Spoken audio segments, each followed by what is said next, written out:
Welcome to CEO Conversations, the private practice podcast. I'm your host, Brandy Mabra. This is your one-stop shop to learn the business side of your practice on a deeper level. On this show, we empower you to own your CEO status to scale your practice for growth, sustainability, and profit. Listen in as we talk about how to market your practice to gain more visibility, hire, build, and engage your ride or die dream team, create streamlined operations, and make financial decisions as a CEO. It's time to show up as a confident leader to create a practice and life you love. Let's get started. Hello. Welcome to another episode of CEO Conversations, the private practice podcast. It's Brandy here, and I am so excited because we are on week 21. That means we have been together for some months. We've been together for some time. And thank you so much. Thank you so much for allowing me to be in your ears and really paying attention to what I'm saying. We have gotten multiple 5-star reviews, which just, I feel so blessed. We actually have word reviews, which I'm so thankful for because that takes time for you to actually, type it out. So thank you for that. And just the feedback that I've gotten where this podcast goes deeper, that the business knowledge I'm sharing is helpful, that you're able to take some of the things that I'm saying and actually apply it in real time, that folks are making more money from this podcast. Like, it's just amazing just to hear. And so I just want to say thank you. And if you could please continue to share this podcast, I would appreciate it. Continue to review the podcast. Definitely continue to rate the podcast. I would want to make sure that I am getting in as many private practice owners' ears as possible. So thank you so much. Thank you. The other thing is, if there's a certain topic that you want to hear about, let me know. You can, like, our contact information's in the show notes. And then on Fridays, when this episode comes out, we send it out every week to our email newsletter list, and you can respond back to the email. Let me know if there's a certain business topic you want me to talk to, or if there's questions that you have. I'll be more than happy to record an episode to answer questions and things like that. So just let me know what you want, so that way I can continue to be a value add for your journey. So let's go ahead and dive into today's conversation. So we are actually going to stay very focused over the next few weeks in helping you get ready for 2024. So here's your number one assignment. Your number one assignment is to go ahead and schedule a date to get ready for 2024, to schedule your business planning. So inside a private practice CEO, we do business planning with our clients. With the private clients that I work with, I always make sure that they have a date on the calendar to do business planning and to get ready with their teams for 2024.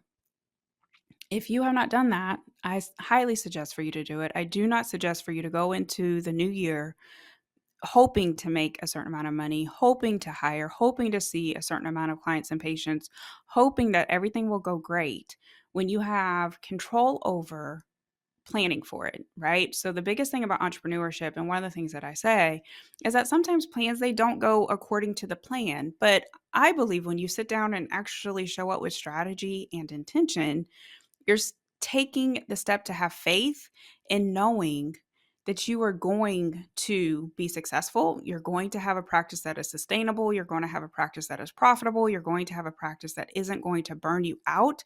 And you're going to have a practice that allows for you to step into your mission and your vision and your purpose and your calling, because you're deciding to sit down and actually plan for it, right? So that's truly what business planning is about.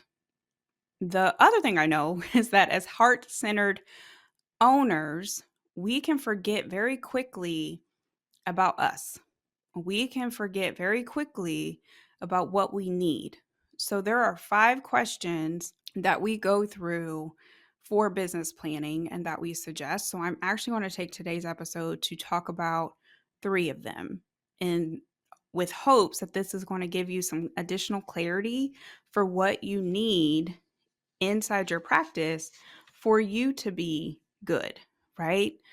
For you to have the life that you want, for you to make the money that you want, for you to have the lifestyle that you're craving. The whole beautifulness of having your own business and to being your own entrepreneur is because you get to create it, right? You get to create the story. You get to create what you want to focus on. You get to create whatever you want because it's yours. It is yours. You just have to have the courage and the faith to do it, right? So, when we're talking about the 6 pillars of business excellence, you guys have heard me say this before. One of the pillars is you. So, that's why today's episode is all about CEO you. So, during business planning, there's 5 questions. Question number 1 is, what events do you have coming up?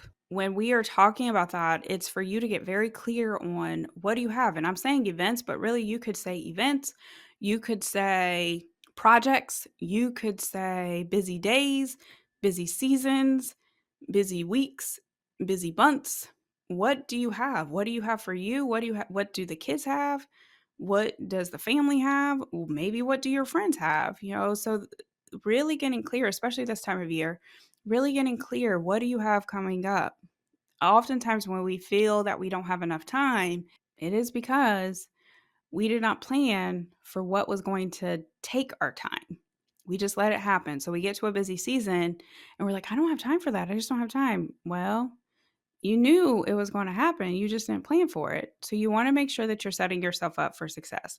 So what events do you have coming up?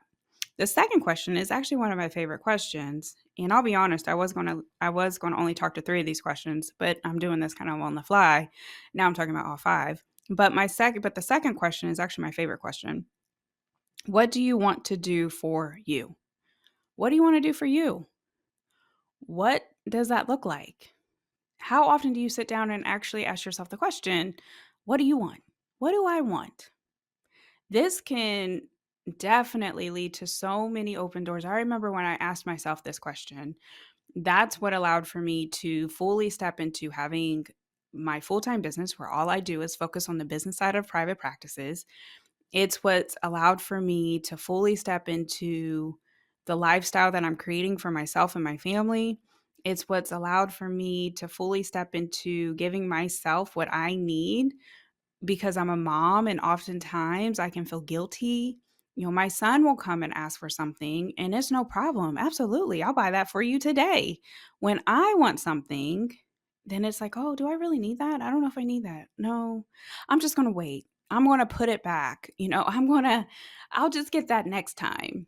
Right. And so we have to make sure that we're taking the time to give ourselves what we want, especially in this line of work because the burnout is real. We know that the burnout is real. And so part of the reward of taking risk day after day is because we can definitely step into what we want and we can step into and identify. Sometimes it's easier to say what we don't want, but I really want you to get clear on what do you want? And then to go after unapologetically. Don't feel bad for it. Don't feel guilty for it. I know that's easier said than done, but really digging into what do you want? And this is a work in progress for me too. So even going back to the example with my son, it's taken me years to get to a place where I'm like, no, I really want that new bag. No, I want to get my hair done. You get a haircut. I want to get my hair done too. So it's really stepping into what do you want and what do you need in order to show up your best self. Question number 3, what needs to happen with your schedule? This is a good question because oftentimes going back to what I was talking about time, we allow for the time to take us over compared to us controlling our time. We can always control what we want to focus on. We have the exact same amount of hours, days, minutes, weeks, months, years, all of it. We can decide what we want to focus on in that point of time. One of the things I know is true is that usually with the clients that we end up working with, they're not happy with their schedule. They want to work less days. They want to work less hours. They might want to take Fridays off, Mondays off. Some of them are like, hey, I want to go ahead and take a week, a month. I want to be able to have time away. So what do you want your schedule to look like? What days do you want to work? What hours do you want to work? And don't feel bad about it. Don't feel bad about it, especially because I work with a lot of clinicians. For the folks who get to a place where they no longer want to see clients or patients and they feel guilty about that, again, it goes back to the question, what do you want? They feel bad if they have team and providers who are seeing all the clients and patients and maybe they're not doing that type of work anymore, or maybe they don't want to do that type of work anymore. They get shamed. I've heard stories where they get shamed from their colleagues. Listen, this is your vision, right? This is your vision. This is your mission. This is your purpose. This is what you've been put on the earth to do. And you have to be strong enough to fully step into it and make sure that you're setting yourself up for success, which is why we talk to the U pillar.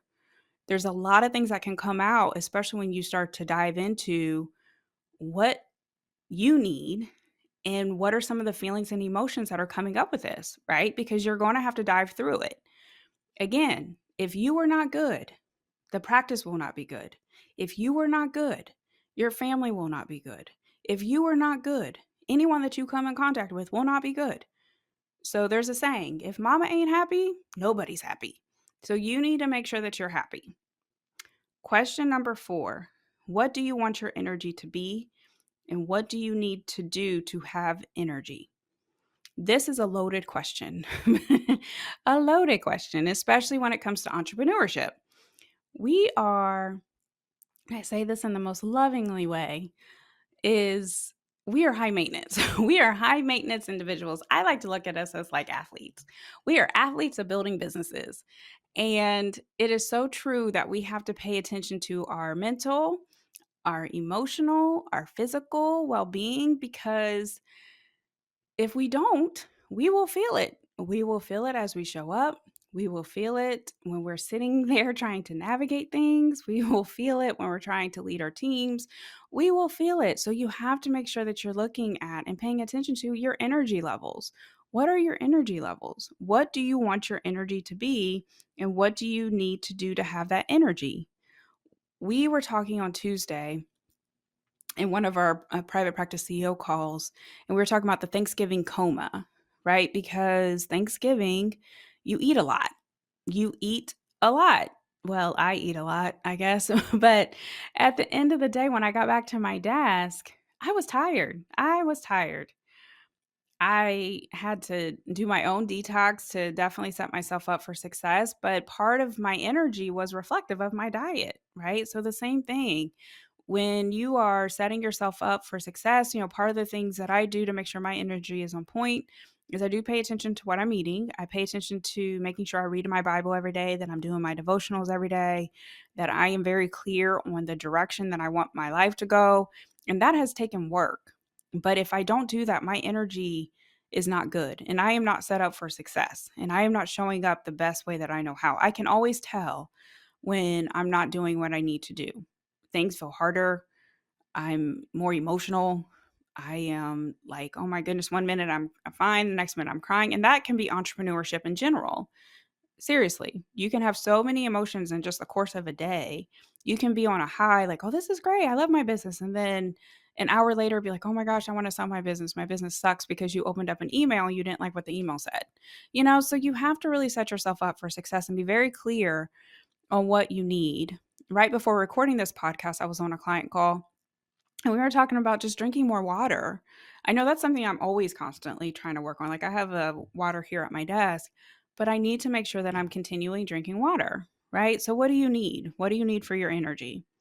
Question number 5 is when will your CEO time be? So this goes back to that business planning. If you actively already have CEO time on your calendar, then that allows for you to get the clarity that you need for where the direction of the business is going. That's your job. That is your job. What's the direction? Paint the picture. You can't paint the picture if you don't take the time to actually get really clear on what you want, or if you aren't paying attention to what you need.